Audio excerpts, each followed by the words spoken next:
Pour cette fin d'année 2024 et le début de l'année 2025, j'ai choisi d'adresser mes vœux et mes hommages au peuple nandais pour trois raisons de fierté. C'est son patriotisme, son amour du travail et sa bonne éducation. Concernant son patriotisme, je ne connais pas une communauté en RDC qui aime ce pays autant que les Nandais. Et je dois rappeler ici trois preuves pour cela. Primo, lorsque le Bunande a été assiégé et étouffé par des armées rwandaises et ougandaises entre 1998 et 2003, les leaders nandais de toutes les couches, les leaders politiques, religieux, économiques, ont préféré établir un pont aérien avec Kinshasa. Et en faisant cela, ils ont empêché le projet de balkanisation de la RDC. C'est pour cela que le Bunande est aujourd'hui réputé héros de la réunification de la RDC. Et il reste accroché à ce pays, même lorsqu'il est génocidé pendant 10 ans. Pendant 10 ans, pendant toute une décennie à Beni. Ça, c'est la première raison, la première preuve du patriotisme du Bunande. La deuxième, c'est que les Nandais de Butembo ont construit gracieusement un hôtel de ville, une mairie, pour un État qui était locataire à Butembo. Ça, tout le monde le sait. Et ça, vous ne trouverez nulle part ailleurs en RDC. Et Tertio, depuis que le Congo existe, aucun politicien nandais n'a été cité dans les scandales de détournement de fonds et de malversations financières qui font chaque jour la une de l'actualité en RDC.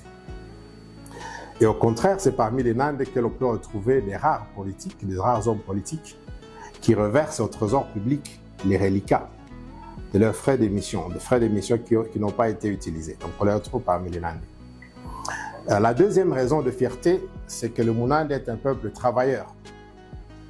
Et pour preuve, nous sommes à Butembo. Le seul exemple est réussi de création et de développement d'une ville prospère, sans attendre l'intervention de l'État, est apporté à l'histoire de la RDC par les Nandais, encore une fois. Ils n'ont pas attendu que l'État congolais apporte des financements ou construise un hôpital, un grand hôpital, une université, un stade ou des infrastructures ferroviaires ou routières.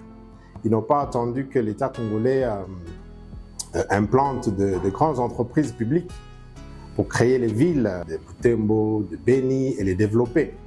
Et bientôt, ça sera Kasindi, Kirumba, Oicha, donc qui n'ont pas attendu. Et je dois souligner que ces villes sont plus prospères et plus dynamiques que la plupart des capitales provinciales, les anciens chefs-lieux de district, où l'État congolais a investi des millions.